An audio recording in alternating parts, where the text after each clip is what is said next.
Friends, welcome back to our YouTube channel Naukri for you. दोस्तों, आज हम लोग देखने वाले हैं KGSIS के द्वारा जो 70th BPSC प्रीलिम्स के लिए प्रैक्टिस सेट निकाला गया, उसके प्रैक्टिस सेट नंबर 18 को। दोस्तों, अगर आप हमारे चैनल पर नए हैं तो प्लीज़ हमारे चैनल को सब्सक्राइब करेंगे। अगर आपको हमारी वीडियो पसंद आती है या आपको हेल्पफुल लगती है तो हमारी वीडियोज़ पर लाइक और कमेंट करना मत भूलिएगा और इसे अपने दोस्तों के साथ ज़रूर शेयर कीजिएगा। तो चलिए दोस्तों, शुरू करते हैं आज की इस वीडियो को। तो चलिए देखते हैं आज का पहला क्वेश्चन प्रैक्टिस सेट नंबर 18 का। दक्षिण भारत में हो पॉलीगार विद्रोह के बारे में निम्नलिखित कथनों पर विचार कीजिए, कौन सा कथन सही है। तो आंसर हो जाएगा सी, दोनों कथन सही हैं। यह ब्रिटिश ईस्ट इंडिया कंपनी द्वारा लगाए गए उच्च कराधान और पारंपरिक अधिकारों के हनन से प्रेरित था। इसका नेतृत्व पंच लकुरिची पलियन के नेता कोटाबोमन नायकर ने किया था। निम्नलिखित में कौन सा आदिवासी विद्रोह से संबंधित है। तो आंसर हो जाएगा बी, चुआर विद्रोह और कोया विद्रोह। सिख साम्राज्य की स्थापना से पूर्व रंजीत सिंह ने निम्नलिखित में से किस मिसल का नेतृत्व किया था। आंसर हो जाएगा सुकर चकिया मिसल। वेलेजली ने फोर्ट विलियम कॉलेज की स्थापना निम्नलिखित में से किस उद्देश्य से की थी। आंसर हो जाएगा डी, भारत में ब्रिटिश अधिकारियों और सिविल सेवकों को प्रशासनिक और भाषा का प्रशिक्षण प्रदान करना। अगला देखते हैं, ईस्ट इंडिया कंपनी की निम्नलिखित प्रमुख घटनाओं को सही कालानुक्रम में व्यवस्थित करना है। आंसर हो जाएगा बी, सबसे पहले मसूलीपट्टनम में पहली फैक्ट्री की स्थापना, हरिपुरा में पहली फैक्ट्री की स्थापना, कंपनी को स्थानीय राजस्व से मद्रास का पट्टा प्राप्त हुआ। निम्नलिखित में से किसे मुगल साम्राज्य के पतन के बाद उत्तराधिकारी राज्य माना जाता है। तो आंसर हो जाएगा ये हैदराबाद, बंगाल, अवध। इलाहाबाद की संधि 1765 के संदर्भ में निम्नलिखित कथनों में कौन सा कथन सही है। इसके माध्यम से ब्रिटिश ईस्ट इंडिया कंपनी को बंगाल, बिहार और उड़ीसा से सीधे राजस्व एकत्र करने की अनुमति प्राप्त हुई। निम्नलिखित में कौन सा कथन रिंग फेंस की ब्रिटिश नीति का सबसे अच्छा वर्णन करता है। यह भारतीय रियासतों को प्रत्यक्ष रूप से ब्रिटिश साम्राज्य में शामिल करने की रणनीति थी। निम्नलिखित में कौन डिस्कवरी ऑफ इंडिया पुस्तक से संबंधित है। तो 9 का हमारा आंसर हो जाएगा बी, जवाहरलाल नेहरू। विधवा पुनर्विवाह संघ के संस्थापक कौन थे। तो आंसर हो जाएगा डी, विष्णु शास्त्री पंडित। ब्रिटिश काल में ओरिएंटल एंग्लिस्ट विवाद किस पर केंद्रित था। तो 11 का आंसर हो जाएगा ये। भारत में किस तरह की शिक्षा प्रणाली को बढ़ावा दिया जाना चाहिए। रेगुलेटिंग एक्ट 1773 के प्रावधानों के संबंध में निम्नलिखित कथनों पर विचार करना है, कौन सा कथन इसमें सही है। आंसर हो जाएगा बी, केवल 2। ईस्ट इंडिया कंपनी का शासन ब्रिटिश संसद के नियंत्रण में रखा गया था। अगला देखते हैं, मोंटफोर्ट सुधार 1919 के संबंध में निम्नलिखित कथनों पर विचार कीजिए, कौन सा कथन इसमें सही है। तो आंसर हो जाएगा ये, केवल 1। इसने भारत और इंग्लैंड में एक साथ परीक्षाएं आयोजित करने की सिफारिश की।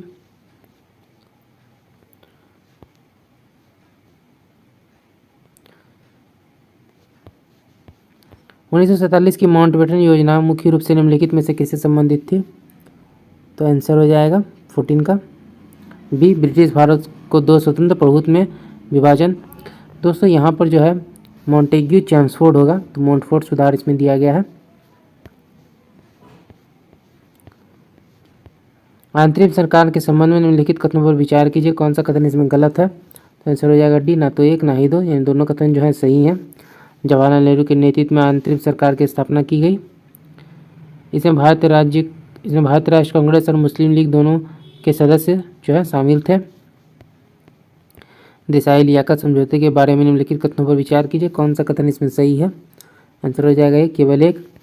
इसमें सुझाव दिया गया कि केंद्रीय विधानमंडल के लिए कांग्रेस और लीग दोनों द्वारा समान संख्या में प्रतिनिधि नामित किए जाएं।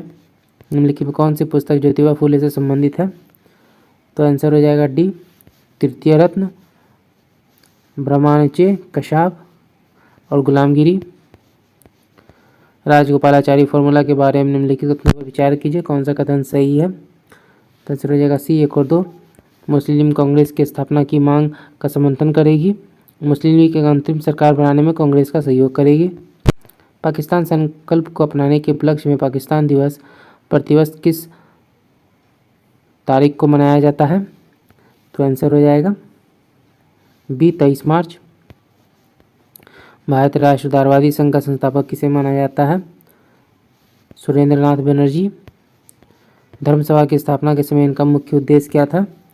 तो आंसर हो जाएगा सी, पारंपरिक हिंदू रीति रिवाजों का समर्थन और पालन करना तथा सुधारवादी प्रभावों का विरोध करना। 1940 की अंतरिम सरकार में निम्नलिखित मंत्रियों का उनके संबंधित विभागों से सुमेलित करना है। तो आंसर हो जाएगा बी, जवाहरलाल नेहरू विदेश मामले, लियाकत अली खान वित्त विभाग, सरदार पटेल गृह विभाग, सी राजगोपालाचारी शिक्षा। निम्नलिखित पुस्तकों को उनके संबंधित लेखकों से जो है सम्मिलित करना है।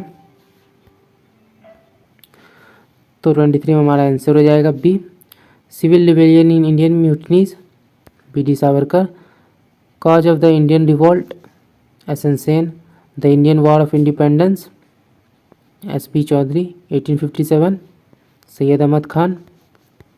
संताल विद्रोह के संबंध में निम्नलिखित कथनों पर विचार कीजिए, कौन सा कथन सही है? तो आंसर हो जाएगा सी, 1 और 2 दोनों। इसका नेतृत्व मुख्य रूप से ब्रिटिश ईस्ट इंडिया कंपनी और जमींदारों की दमनकारी नीतियों के खिलाफ संताल जनजातियों द्वारा किया गया था। इस विद्रोह के परिणाम स्वरूप संताल परगना नामक एक अलग प्रशासनिक क्षेत्र की स्थापना हुई। वेल्लोर विद्रोह के संबंध में निम्नलिखित कथनों में कौन सा कथन सही है? तो आंसर हो जाएगा ए, यह ब्रिटिश ईस्ट इंडिया कंपनी के खिलाफ भारतीय सैनिकों द्वारा किया गया पहला बड़े पैमाने का विद्रोह था। पारिस्थितिक निकेत के बारे में निम्नलिखित कथनों में कौन सा सही है? तो बी, यह उस भूमिका का वर्णन करता है जो एक जीव अपने पारिस्थितिक तंत्र में निभाता है, जिसमें अन्य प्रजातियों के साथ उसकी अंतःक्रियाएं शामिल हैं। किसकी समीक्षा और सिफारिशें करने के लिए शैल्य नायक समिति की स्थापना की गई? तो आंसर हो जाएगा बी, तटीय विनियमन क्षेत्र दिशा निर्देश। प्रवाल भित्तियों के संबंध में निम्नलिखित कथनों पर विचार कीजिए, कौन सा कथन सही है? आंसर हो जाएगा सी, 1 और 2 दोनों। प्रवालों का एकल कोशिका वाले शैवाल के साथ सहजीवी संबंध होता है, जिसे जोंकसंथोला कहा जाता है। प्रवाल भित्तियाँ गर्म समुद्र जल में पनपती हैं, जिसके लिए सामान्यतः लगभग 25 डिग्री सेंटीग्रेड तापमान की आवश्यकता होती है। निम्नलिखित में कौन सा लाइकेन का सबसे उपयुक्त वर्णन करता है? एक कवक और एक शैवाल या साइनोबैक्टीरियम के बीच एक सजीवी संबंध। यह बंगाल की खाड़ी के तटीय क्षेत्र में एक विशाल मैंग्रोव वन पारिस्थितिक तंत्र है, जो गंगा, ब्रह्मपुत्र और मेघना नदियों द्वारा निर्मित दुनिया का सबसे बड़ा डेल्टा है। इसका विस्तार भारत और बांग्लादेश में है। जनवरी 2019 में इसे रामसर कन्वेंशन के तहत अंतर्राष्ट्रीय महत्व की वेटलैंड के रूप में नामित किया गया। निम्न में से किस वेटलैंड का वर्णन उपरोक्त गद्यांश में किया गया है? तो आंसर हो जाएगा सुंदरवन वेटलैंड। संसद के किसी सदन के अवकाश को इस प्रकार परिभाषित किया जाता है, सदन के सत्रावसान और नए सत्र में इसके पुनः संवेद होने के बीच की अवधि। उच्च न्यायालय के न्यायाधीशों को हटाने के संदर्भ में निम्नलिखित कथनों विचार कीजिए, कौन सा कथन सही है? 1 और 3, उच्च न्यायालय के न्यायाधीश को भी सर्वोच्च न्यायालय के न्यायाधीश के लिए अपनाई जाने वाली प्रक्रिया के आधार पर हटाया जाता है। न्यायाधीश जांच अधिनियम 1968 उच्च न्यायालय के न्यायाधीश को हटाने की प्रक्रिया को विनियमित करता है। शून्यकाल के संबंध में निम्नलिखित कथनों पर विचार कीजिए, कौन सा कथन जो है सही है? तो आंसर हो जाएगा बी, केवल 2। यह संसद में प्रश्नकाल के तुरंत बाद का समय होता है। धन्यवाद प्रस्ताव के संबंध में निम्नलिखित में कौन सा कथन सही है? आंसर हो जाएगा डी, इसे सदन में पारित होना ही चाहिए, अन्यथा इसे सरकार की हार माना जाता है। निजी विधेयक के संबंध में निम्नलिखित कथनों पर विचार कीजिए, कौन सा कथन सही है? आंसर हो जाएगा डी, 1, 2, 3। इसे मंत्री के अलावा किसी अन्य संसद सदस्य द्वारा पेश किया जाता है। इसे केवल शुक्रवार को ही पेश किया जा सकता है और इस पर चर्चा की जाती है। सदन में इसे पेश करने के लिए 1 महीने का नोटिस देना आवश्यक है। राज्यसभा के संबंध में निम्नलिखित कथनों पर विचार कीजिए, कौन सा कथन सही है? आंसर हो जाएगा सी, 1 और 2। जनप्रतिनिधि अधिनियम 1951 के अंतर्गत राज्यसभा के सदस्यों का कार्यकाल 6 वर्ष का होता है। इसके 2/3 सदस्य हर दूसरे वर्ष जो है सेवानिवृत्त जो है हो जाते हैं। भारतीय संसद में प्रोटेम स्पीकर के संबंध में निम्नलिखित कथनों में कौन सा कथन सही है? ए, उन्हें राष्ट्रपति द्वारा लोकसभा की पहली बैठक की देखरेख के लिए नियुक्त किया जाता है। अगला एक, भारतीय संसद में व्हिप की भूमिका के संबंध में निम्नलिखित में कौन सा कथन सही है? तो आंसर हो जाएगा बी, वह विधानमंडल में पार्टी के अनुशासन और व्यवहार के लिए जिम्मेदार होता है। लेम डेस्क सत्र के संबंध में निम्नलिखित में कौन सा कथन सही है? नई लोकसभा के निर्वाचित होने के बाद यह पिछली लोकसभा का अंतिम सत्र है। निम्नलिखित में से कौन से निर्देशक सिद्धांत 42वें संशोधन अधिनियम द्वारा जोड़ेगा? तो 40 का आंसर हो जाएगा डी, चारों। बच्चों के स्वास्थ्य विकास के लिए अवसर सुनिश्चित करना, पर्यावरण की रक्षा एवं संवर्धन करना तथा वन एवं वन्य जीव की सुरक्षा करना, सामान्य न्याय को बढ़ावा देना, गरीबों को मुफ्त कानूनी सहायता प्रदान करना, उद्योगों के प्रबंधन में श्रमिकों की भागीदारी सुनिश्चित करना के लिए कदम उठाना। भारत में सहकारी समितियों के संबंध में निम्नलिखित में कौन सा कथन सही है? आंसर हो जाएगा बी, सहकारी समितियों का प्रबंधन समिति के सदस्यों द्वारा निर्वाचित बोर्ड द्वारा किया जाता है। निम्नलिखित में कौन सा कथन विकृति के संबंध में सही है? आंसर हो जाएगा बी, इसे किसी पदार्थ की लंबाई पर परिवर्तन तथा उसकी मूल लंबाई के अनुपात के रूप में परिभाषित किया जाता है। असंजक बल के संबंध में निम्नलिखित कथनों में कौन सा कथन सही है? तो आंसर हो जाएगा बी, यह विभिन्न पदार्थों के अणुओं के बीच का आकर्षण बल है। निम्नलिखित में कौन सा पराध्वनिक तरंगों का अनुप्रयोग है? तो आंसर हो जाएगा डी, इसका प्रयोग सिग्नल भेजने के लिए किया जाता है। इसका उपयोग समुद्र की गहराई मापने के लिए किया जाता है।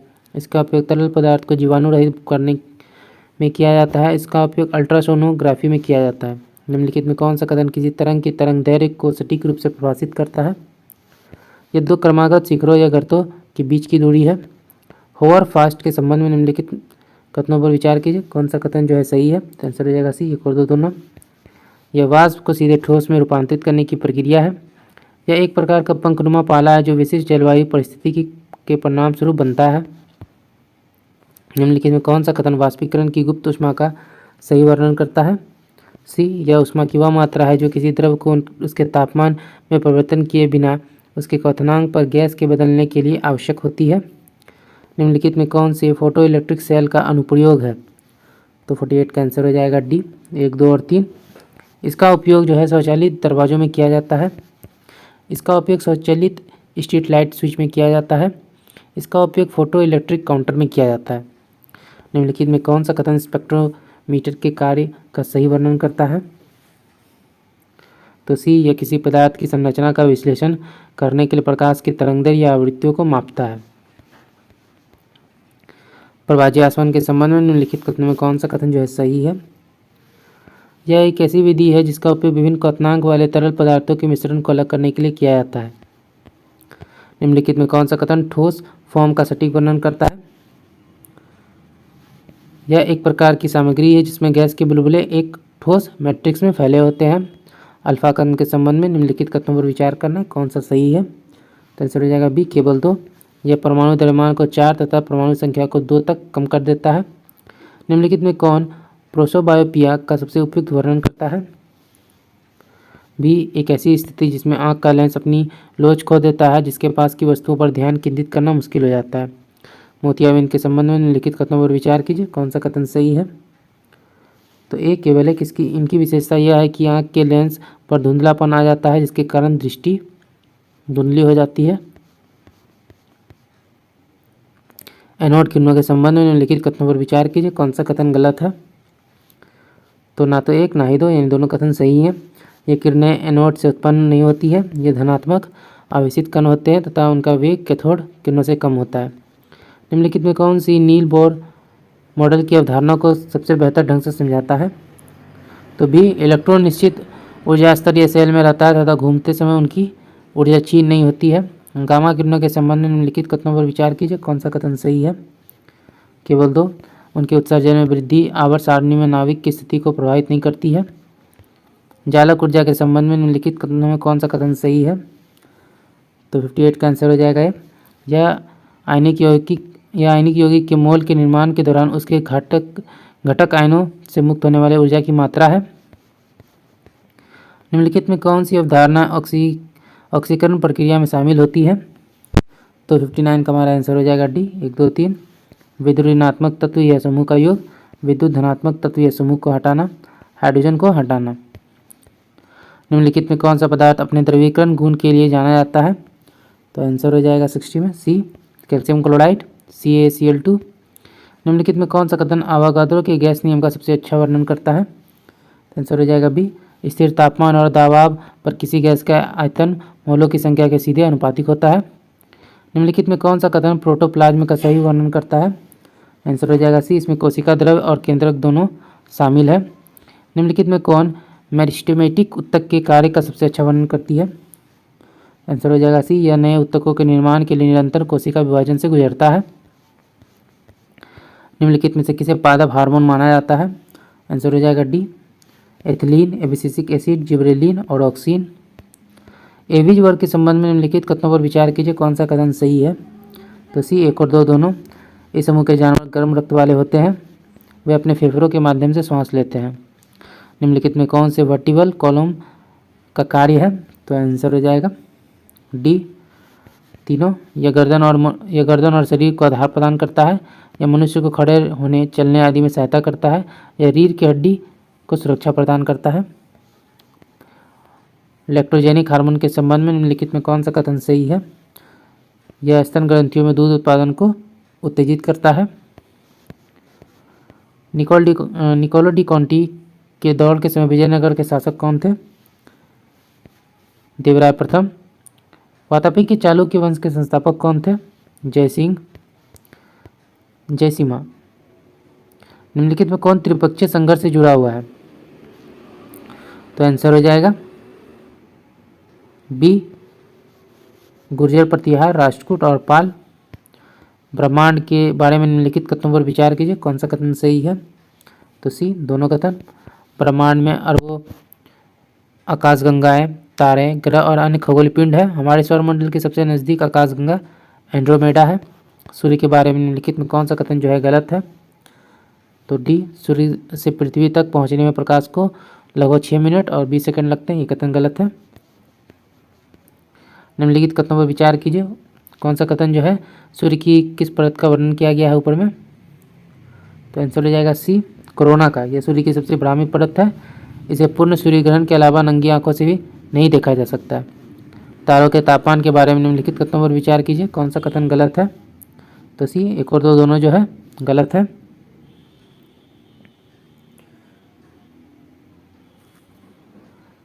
सबसे गर्म तारा जो है नीला होता है और सबसे जो लाल तारा जो होता है वो सबसे ठंडा होता है। शुक्र ग्रह के संबंध में निम्नलिखित कथनों पर विचार कीजिए, कौन सा कथन इसमें गलत है? तो आंसर हो जाएगा सी, शुक्र के पास चंद्रमा और वलय है, ये कथन जो है गलत है।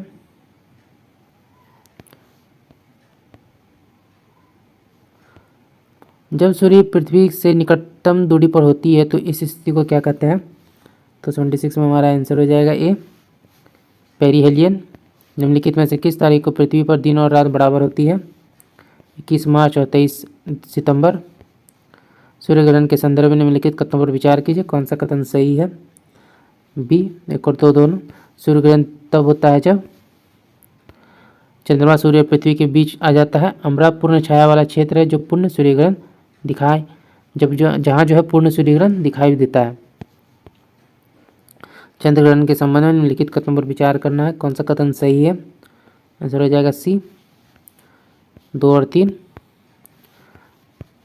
पूर्ण चंद्र ग्रहण के दौरान पृथ्वी के वायुमंडल द्वारा सूर्य के प्रकाश के प्रकीर्णन के कारण चंद्रमा लाल दिखाई देता है। चंद्र ग्रहण केवल पूर्णिमा के दौरान ही घटित हो सकता है। कर्क रेखा निम्नलिखित में से किस देश और राज्य से होकर नहीं गुजरती है? यमन और ओडिशा। सूची को सूची 2 से सम्मिलित करना है, पुस्तक और लेखक दिए गए हैं। तो 81 का आंसर हो जाएगा D, the wealth of nations, Adam Smith. The economic consequence of the peace, J M. Keynes. Price theory, Milton Friedman. Wage labour and capital, Karl Marx. निम्नलिखित कथनों पर विचार कीजिए, कौन सा कथन इसमें सही है? तो ना तो 1 ना ही 2।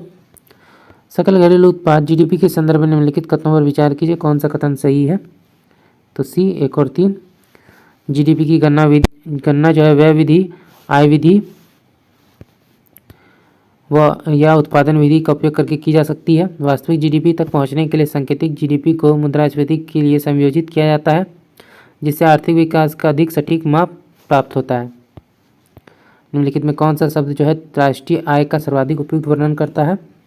सी, बाजार मूल्य पर सकल राष्ट्रीय उत्पाद, मूल्य माइनस मूल्यह्रास और अप्रत्यक्ष कर प्लस सब्सिडी। सकल राष्ट्रीय आय के संबंध में निम्नलिखित कथनों पर विचार कीजिए, कौन सा कथन जो है सही है? तो आंसर हो जाएगा डी 1, 3 और 4। ये किसी देश के निवासियों द्वारा अर्जित आय है। इसकी गणना एनएसओ द्वारा बाजार मूल्य पर की जाती है। यह जीडीपी और विदेश से प्राप्त निवल कारक आय के योग के बराबर होता है। निम्नलिखित कथनों पर विचार कीजिए, कौन सा कथन सही है। तो आंसर हो जाएगा सी 2 और 3। प्रति व्यक्ति आय का निर्धारण किसी देश की कुल जनसंख्या को निवल घरेलू उत्पाद से विभाजित करके किया जाता है। आर्थिक प्रदर्शन की अंतर्राष्ट्रीय तुलना के लिए सकल घरेलू उत्पाद की तुलना में निवल घरेलू उत्पाद अधिक उपयुक्त आधार प्रदान करता है। भारत की आर्थिक वृद्धि के संबंध में निम्नलिखित स्थितियों पर विचार करना है। जब भारत आर्थिक वृद्धि के दौर से गुजर रहा था तो उपरोक्त स्थिति में से कौन सी स्थिति अनिवार्यता सत्य है। तो आंसर हो जाएगा सी 3। वास्तविक जीडीपी में वृद्धि होगी। राष्ट्रीय आय लेखांकन में आधार वर्ष का अर्थ क्या है। वह वर्ष जिसमें कीमतों का उपयोग वास्तविक जीडीपी की गणना के लिए किया जा रहा है। निम्नलिखित में से भारत में राष्ट्रीय आय की गणना में एक बाधा है। तो आंसर हो जाएगा सी बचत का निम्न स्तर। इसमें जो आंसर हो जाएगा वो हो जाएगा डी गैर संगठित क्षेत्र। 89 का हमारा आंसर हो जाएगा डी। निम्नलिखित में कौन सा कथन विदेशों से प्राप्त निवल कारक आय का सर्वाधिक उपयुक्त वर्णन करते हैं। बी किसी देश के निवासियों द्वारा विदेश से अर्जित आय और देश के भीतर विदेशियों द्वारा अर्जित आय के बीच का अंतर। निम्नलिखित गतिविधियों पर विचार कीजिए, उपयुक्त में से कौन जीडीपी की गणना में शामिल है। तो 91 का आंसर हो जाएगा बी एक परिवार द्वारा नई कार खरीदना, एक कंपनी द्वारा मशीनरी खरीदना। जीडीपी डिफॉल्टर के बारे में निम्नलिखित में कथनों पर विचार करना है, कौन सा कथन जो है सही है। तो आंसर हो जाएगा बी 1 और 3। ये किसी अर्थव्यवस्था में उत्पादित सभी अंतिम वस्तुओं और सेवाओं के लिए कीमतों में परिवर्तन को मापता है। इसका उपयोग वास्तविक जीडीपी प्राप्त करने के हेतु सांकेतिक जीडीपी को समायोजित करने के लिए किया जा सकता है। राष्ट्रीय आय की गणना निम्नलिखित में से कौन शामिल नहीं है। आंसर हो जाएगा सी पेमेंट ट्रांसफर। निम्नलिखित कथनों पर विचार कीजिए, कथन 1 और कथन 2 दिए गए हैं। तो पहला कथन है किसी देश की प्रति व्यक्ति आय सर्वाधिक प्रभावी रूप से उसके लोगों के बीच आय के समान वितरण को इंगित करती है। किसी देश में प्रति व्यक्ति औसत आय को उसकी प्रति व्यक्ति आय के रूप में जाना जाता है। तो 94 का आंसर हो जाएगा डी। कथन 1 गलत है, कथन 2 जो है सही है। समष्टि आर्थिक संकेतकों के संबंध में निम्नलिखित कथनों पर विचार कीजिए, कितने कथन इसमें सही हैं। तो 95 का हमारा आंसर हो जाएगा बी केवल 2। पहला कथन जो है सही है और तीसरा कथन सही है। बिहार के पहले उप मुख्यमंत्री कौन थे। तो 96 का हमारा आंसर हो जाएगा डी अनुग्रह नारायण सिन्हा। बिहार में नकेनवाद आंदोलन निम्नलिखित में से किससे संबंधित है। ए हिंदी साहित्य का प्रचार प्रसार। सूची 1 को सूची 2 से सम्मिलित करना है, व्यक्तित्व है और योगदान दिया गया है।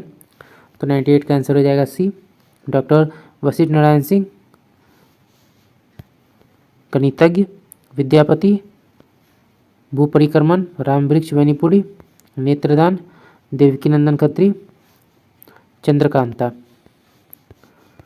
निम्नलिखित युगों पर विचार कीजिए, बिहार के पुरस्कार और इसके संबंधित जो विषय क्षेत्र है तो कौन से युग में सही सुमेलित है। तो आंसर हो जाएगा डी उपयुक्त सभी। चाणक्य पुरस्कार, राजनीति विज्ञान, विद्यापति पुरस्कार, हिंदी लोक साहित्य, उपेंद्र महारथी पुरस्कार, कला और मूर्तिकला, रामवृक्ष वैनापुरी पुरस्कार, नाटक एवं मंच। बिहार क्रिकेट एसोसिएशन का गठन किस वर्ष हुआ था। 1937।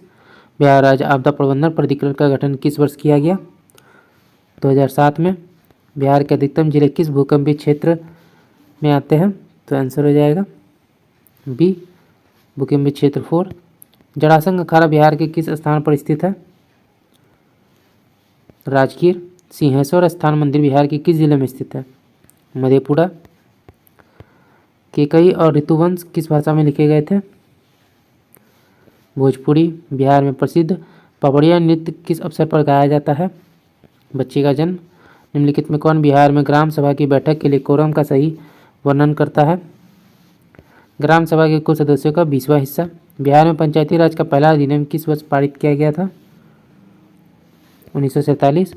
समस्तीपुर जिला बिहार के किस प्रमंडल के अंतर्गत आता है। दरभंगा। पटना उच्च न्यायालय के न्यायाधीश अपना इस्तीफा निम्नलिखित में से किसको संबोधित करते हैं। भारत के राष्ट्रपति। बिहार जैसे राज्य में मुख्यमंत्री सहित मंत्रियों की संख्या इससे कम नहीं होगी, तो आंसर हो जाएगा बी 12। किस संवैधानिक संशोधन अधिनियम ने एक ही व्यक्ति को 2 या 2 से अधिक राज्यों के राज्यपाल के रूप में नियुक्त करने का प्रावधान किया है? 7वां संविधान संशोधन अधिनियम। बिहार लोक शिकायत निवारण अधिकार अधिनियम किस वर्ष लागू किया गया? 2015। बिहार राज्य में गंगा नदी की लंबाई कितनी है? 405 किलोमीटर। वृहदत्त वंश के संस्थापक वृहदत्त के पिता कौन थे? वसु। हाल ही में एमएसएमई खबरों में था, एमएसएमई के संबंध में निम्नलिखित कथनों पर विचार करना है, कौन सा कथन सही है? तो सी 1 और 3। एमएसएमई विकास अधिनियम 2006 में अस्तित्व में आया। संबंध पोर्टल एमएसएमई से संबंधित है। अर्थ ग्रीन टर्म डिपॉजिट योजना निम्नलिखित में से किस बैंक द्वारा शुरू की गई? आंसर हो जाएगा B bank of Baroda. Bharat ने संयुक्त आर्थिक और व्यापार समिति की स्थापना के लिए निम्नलिखित में से किस देश के साथ एक प्रोटोकॉल पर हस्ताक्षर किया है? तो आंसर हो जाएगा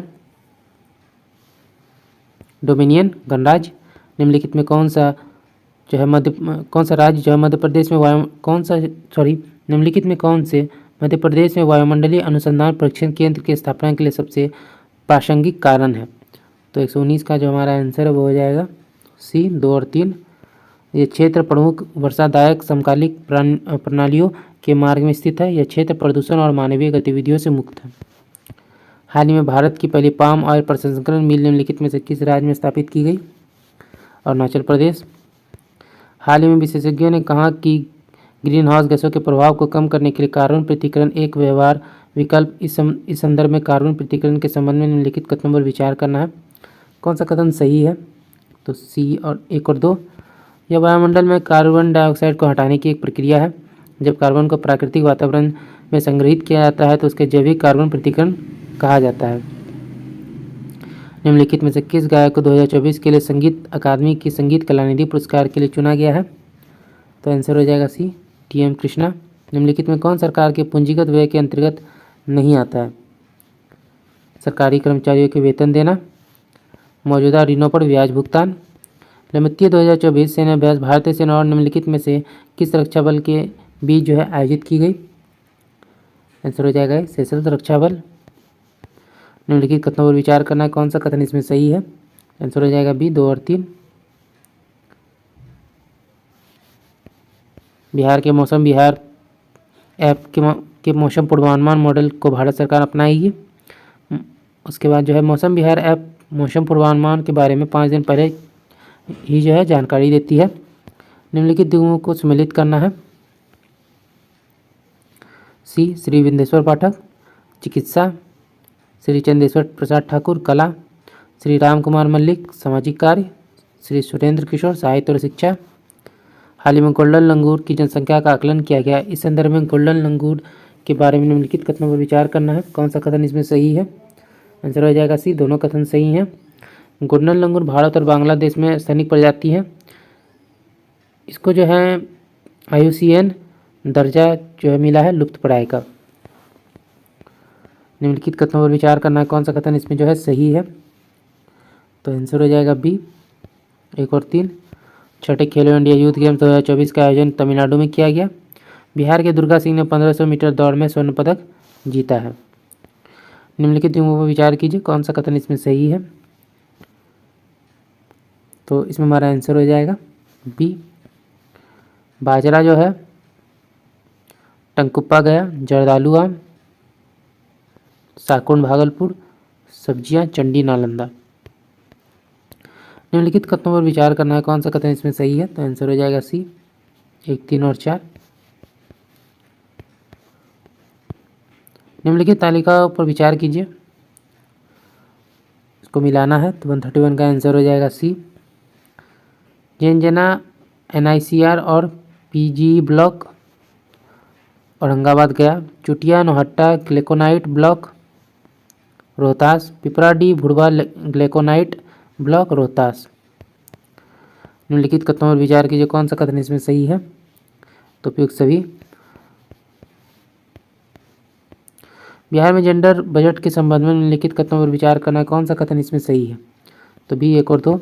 वर्ष 2008-9 में बिहार में पहली बार जेंडर बजट प्रस्तुत किया गया। बिहार बजट 2024-25 का कुल 14% यानी 39,000 करोड़ रुपए राज्य में विभिन्न महिला विकास कार्यक्रमों पर खर्च किया जाएगा। निम्नलिखित कथनों पर विचार करना, कौन सा कथन इसमें सही है? आंसर हो जाएगा सी, तीनों कथन जो है इसमें सही है। निम्नलिखित कथनों पर विचार कीजिए, कौन सा कथन इसमें जो है सही है? तो 135 का हमारा आंसर हो जाएगा सी, तीनों कथन जो है सही है इसमें। आवास और शहरी मामले के मंत्रालय द्वारा जो है 4 वर्ष 2023 से 27 की अवधि के लिए शहरी निवेश, नवाचार, एकीकरण और स्थिरता 2.0 योजना शुरू की गई। CITIIS 2.0 योजना के अंतर्गत शहर अगले 4 वर्षों तक चक्रीय ठोस अपशिष्ट प्रबंधन अर्थव्यवस्था को बढ़ावा देने वाली परियोजनाओं को क्रियान्वित करेंगे। सिटीज 2.0 योजना के लिए देश भर से 18 स्मार्ट शहरों का चयन किया गया, जिसमें बिहार का एक जो है मुजफ्फरपुर भी शामिल है। हाल ही में 77वें विश्व स्वास्थ्य सभा के सदस्य देशों ने मानव कोशिकाओं और उत्तकों सहित अंग प्रत्यारोपण की उपलब्धता में सुधार लाने के लिए एक मसौदा प्रस्ताव की मंजूरी दी है। इस प्रस्ताव के बारे में निम्नलिखित कथनों पर विचार कीजिए, कौन सा कथन सही है? आंसर हो जाएगा डी, तीनों कथन सही है। यह सदस्य देशों को विश्व दाता दिवस की स्थापना के लिए प्रोत्साहित करता है। इसमें मृत्यु के न्यूरोलॉजिकल निर्धारण के बाद दान पर जोर दिया गया है। सदस्य राष्ट्रों ने जीवित दाताओं के शोषण को रोकने का वचन दिया है। अगला क्वेश्चन देखते हैं।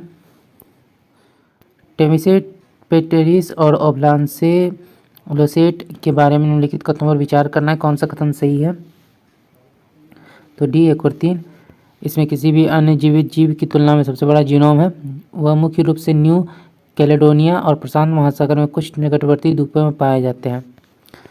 किस भारतीय शोध संस्थान ने प्रयोगशाला में गैर संक्रामक निपाह वायरस जैसे कण उत्पन्न करने की एक नई विधि विकसित की है? तो आंसर हो जाएगा ए, उन्नत विषाणु विज्ञान संस्थान।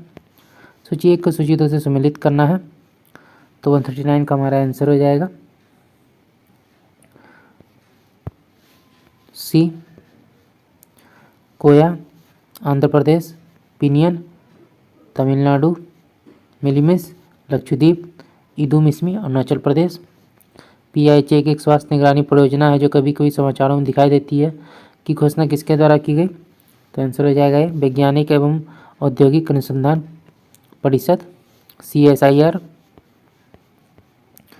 तो इसके आगे दोस्तों जो है मैथ के क्वेश्चन है, तो मैथ के क्वेश्चन को वीडियो को पॉज करके बनाइए, मैं इसके आंसर को आपको बता देता हूँ। तो 141 का हमारा आंसर हो जाएगा ए। 142 में आंसर हो जाएगा ए। 143 का जो हमारा आंसर है वो हो जाएगा बी।